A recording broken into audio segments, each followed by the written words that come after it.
মাইয়া, এটা তোমরা কি করলা? দিল তো হাড়িটা ভাঙা। চোখ কি আসমানে উড়ে আরো? এই, তোমার সাহস তো কম না? তুমি আমার সাথে এইভাবে কথা বলতেছো কেন? তুমি জানো আমি কার মেয়ে? আমি জানি তুমি কার মাইয়া। চেয়ারম্যানের মাইয়া তো। চেয়ারম্যানের মাইয়া হয়েছে তো কি হয়েছে? মাথা কিনা রাখছো আমার? চেয়ারম্যানের মাইয়া জেনেও তুমি চিল্লাচিল্লি করতেছো? তোমার তো অনেক সাহস, তোমার ভয় করে না? সত্য কথা কইতে এই রাব্বি ভয় পায় না। রাব্বি শুধু একমাত্র উপরওয়ালারই ভয় পায়। এই, তোমার এই একটা দইয়ের দাম কত না? তুমি আমার হাড়ি ভাঙছো, তুমি আমার কাছে মাপ চাইবা। আমি মাপ চাবো? ওর সাহস কত বড়, ছোট লোক। এরপরের থেকে কারোর কথা কইতে আইলে বুঝে শোনা কথা বলবি। এই থাপ্পড়ের প্রতিশোধটা আমি কিভাবে নেব? ছোট লোকের বাচ্চাটা কল্পনা করতে পারবে না। বাবা, তুমি এই গ্রামের চেয়ারম্যান, আর তোমার মেয়ে কেউ থাপ্পড় দিয়ে চলে যাবে? ছোট লোকের বাচ্চা। কার এত বড় সাহস যে আমার মেয়ের গায়ে হাত তোলে? চাচা, আপনাকে বাড়িতে যে কাজ করে রহিমা খালা, হের পোলাই। রহিমের পোলা? ওই রাব্বি আর রাব্বি মারে এখন চান্দলে করে নিয়ে আসবি? এই ছোট লোকের বাচ্চা, তোর এত বড় সাহস আমার মেয়ের গায়ে হাত তোলার? এত কিছু বুঝি না, আমার মেয়ের পা ধরে মারছো? এই রাব্বি কখনো অন্যের কাছে মাথা নত করে না। দেখছো রহিমা কত বড় মেয়ের বাপ আমার সামনে দাঁড়িয়ে আমার মুখে তর্ক করে? আমার মেয়ের পা ধরে যাতে মাপ না পায়, ওর পরিণাম কিন্তু ভালো হইব না। এতক্ষণ তুমি মাফ চাইলে আমি তোমাকে মাফ করে দিতাম, কিন্তু এখন তুমি একা না, তোমার মা আমার পা ধরে মাফ চাইতে হবে। অসম্ভব, এমন দুঃস্বপ্ন দেওয়া তুমি বাদ দিয়া দাও। আমি কোনো অন্যায় করি নাই যে আমি পা ধরে মাপ চাই। ওইটা গেছে। হাই, আরে বাচ্চারা আজকে খালি ব্যাগ নিয়ে চলে আসছে। খাবে কি আজকে? না খেয়ে থাকবে। আর ঠিক ততদিন যতদিন ও আমার পা ধরে মাপ না যাচ্ছে। আমি আগেই বুঝতে পারছিলাম এটা তোমার মতো নিকৃষ্ট মানুষের কাজ। তোমরা ক্ষমতা অপব্যবহার করে যত যাই কিছু করো না কেন, আমি তোমার কাছে মাথা মতো জীবনও করো না। দেখছিস এখনো ভাব কমে নাই। তোমরা যদি ভেবে থাকো এরকম ছোট লোকের মতো কার্যকলাপ করলে আমি তোমার কাছে মাপ চামো, তাহলে এটা তোমাকে ভুল ধারণা। এরকম একটা জিদ দিয়ে আর অহংকারী মেয়ের কাছে আমি জীবনও মাপ চামো না।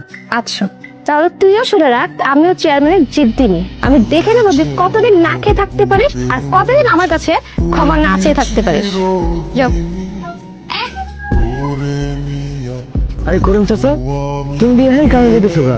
আমি না তোমারে কইলাম আমি তোমার লগে আজকে কামে যাবো, তুমি তো আমারে না নিয়ে যেতেছো গা। তোমার কাছে নিয়ে যাবেন?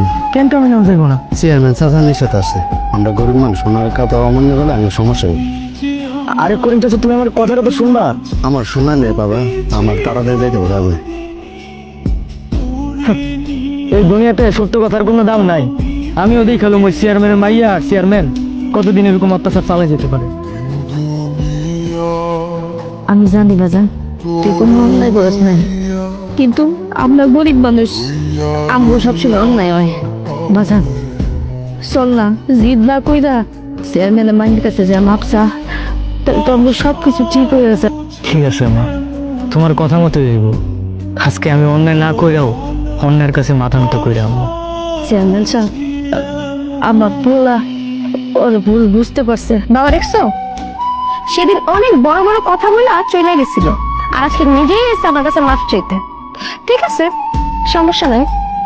বাবা, এই ছোট লোকের বাচ্চাকে বলো আমার পা ধরে মাফ চাইতে, আর সাথে ওর মাকেও। ভুল করছি আমি, মাপ চাইলে আমি চাবো। তোমার মা কারো পা ধরে মাপ চাইতে পারবো না। কি রে, খুব তো বলছিলি আমার কাছে মাফ চাইবি না, এখন কোথায় গেল তোর এত দেমাক? তোর এই দেমাকের কারণে আজকে তোর এই পরিণতি। তোর মাকে ওর পায়ে ধরে মাপ চাইতে হলো।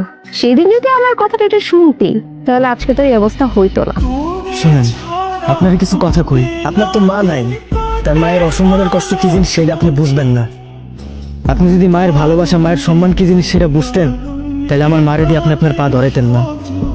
শোনেন, নিজের এই রঙিন জীবন থেকে বাইরে বাস্তবের জীবন দ্বারা দেখেন কেমন। আমগো মতো গরিব গোলাপি খেলতে আপনাকে ভালোই লাগলে আমগো ভালো লাগে না। আজকে যদি আপনার মা বাইসে থাকতো তাহলে তারে গিয়ে জিগাইতেন যে মায়ের চোখ দিয়ে পানি পড়লে কেমন লাগে। আমরা গরিব সরল হইতে পারি, কিন্তু কখনো কারো সম্মান নিয়ে খেলি না। কথাটা মনে রাখি।